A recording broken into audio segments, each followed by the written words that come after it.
आज सुबह जब इंडियंस उठे तो उनको ये बताया गया कि जो 8 नेवल वेटरन्स थे इंडियन नेवी के, उनको कतर की अथॉरिटीज ने रिलीज कर दिया कि वापस इंडिया पहुंच गए हम सेफ एंड साउंड। और definitely honourable prime minister Shri Modi को धन्यवाद करना चाहेंगे। 8 पूर्व नौसैनिकों की रिहाई हो गई है। रिहाई के बाद 7 भारतीय स्वदेश लौट भी गए हैं।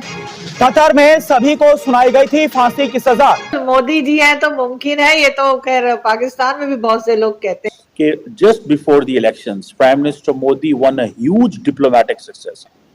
ये सारा श्रेय यदि किसी को जाता है तो वो श्री प्रधानमंत्री श्री नरेंद्र मोदी जी को जाता है। वो जिसे वो कहते हैं ना, मोदी है तो मुमकिन है। नमस्ते दोस्तों, वेलकम टू माय चैनल। दोस्तों, आज कतर ने हमारे 8 नेवल ऑफिसर को रिलीज किया है और वो भारत पहुंच चुके हैं। भारत पहुंचते ही उन्होंने श्री प्रधानमंत्री मोदी जी का धन्यवाद किया। दोस्तों, भारत की डिप्लोमेसी, भारत का बढ़ता हुआ कद और भारत की कूटनीति के कारण ही कतर को झुकना पड़ा। इसी पर पाकिस्तानी मीडिया को कहना पड़ा कि मोदी है तो मुमकिन है। तो देखते हैं आगे। धन्यवाद। इंडियंस उठे तो उनको ये बताया गया कि जो 8 नेवल वेटरन्स थे इंडियन नेवी के, उनको कतर की अथॉरिटीज ने रिलीज कर दिया। और ये जारी बात है, आपको पता है कि 2022 से जो थे वो जेल में थे और इनके ऊपर जो चार्जेस थे वो बड़े सीरियस थे और इनको डेथ सेंटेंस सुना दी गई थी और ऑन द चार्जेस ऑफ एस्पिनेज। ये एक that was not something very, जैसे कहते हैं ना कि कोई अच्छी नहीं थी इंडियंस के लिए। लेकिन इसके ऊपर बड़ी पहले भी हमने ये बात की थी कि जो नरेंद्र मोदी है ही कैन मेक इट। और जो रिसेंटली मोदी साहब की उधर मुलाकात हुई COP28 पे, if I am not wrong, उधर अबू धाबी में, वहाँ पे भी, या दुबई में आई थिंक हुआ था, तो वहाँ पे भी यही जो मेजर डिस्कशन हुई थी। याद रखिए कि कतर और इंडिया के जो बायलैटरल ट्रेड है वो तकरीबन $19 बिलियन के करीब है, जिसमें जो इंडिया की इंपोर्ट्स हैं from Qatar they are about $17 billion और इंडिया की जो एक्सपोर्ट्स हैं वो तकरीबन $2 अरब के करीब हैं। Largely it's an LNG, LPG, chemicals, petrochemicals, plastic, aluminium वगैरह जो है वो कतर एक्सपोर्ट करता है इंडिया को। देखिए, ये बड़ी इंपॉर्टेंट चीज़ें होती हैं। ये जो डिपेंडेंस है ना, हम एक बोलते इंटरनेशनल रिलेशंस में एक थ्योरी है कॉम्प्लेक्स इंटरडिपेंडेंस। ये कॉम्प्लेक्स इंटरडिपेंडेंस है, ठीक है जी, कि आप इतने ज़्यादा डिपेंडेंट है एक बंदे के ऊपर, एक चीज़ के ऊपर। इसीलिए पाकिस्तान को भी अक्सर इनकरेज किया जाता है कि इंडिया के साथ कारोबार करें, लेकिन हम उस वक्त ना ये चीज़ें कर सके। बट लेट्स अंडरस्टैंड कि just before the elections prime minister Modi one a huge diplomatic success. ये बहुत बड़ी डिप्लोमेटिक कामयाबी है कि आप अपने 8 जो बंदे जिनके ऊपर जासूसी का इल्ज़ाम है और उनकी अदालत ने उनको सजाए मौत दी है। ठीक, ये सारा श्रेय यदि किसी को जाता है तो वो श्री प्रधानमंत्री श्री नरेंद्र मोदी जी को जाता है। इसमें एक बिकॉज देखिए, ये राजा के द्वारा किया गया एक्ट है। ये जो कतर है ये कोई डेमोक्रेसी नहीं है कि वो किसी फॉरेन मिनिस्टर के कहने पे सुन लेंगे। This is king to king talking, ठीक है ना। तो अगर हम प्रधानमंत्री मोदी जी के कुशल नेतृत्व के द्वारा के अलावा किसी और चीज को श्रेय देंगे, सबका इसमें श्रेय होगा।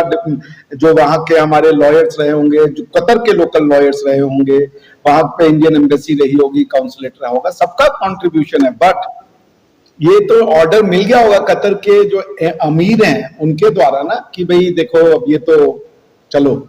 इसीलिए इंडिपेंडेंट जुडिशरी और एक राजशाही में अंतर होता है ना। तो it's an order given by the emir और हम इसका स्वागत करते हैं। बहुत ही समझ लीजिए एक्सट्रीम केस है, डेथ पेनल्टी से सीधा रिलीज होकर के और इंडिया भी आ जाना। I mean it's not a small thing. और वो भी 3 से 4 महीने में only Modi ji can do it.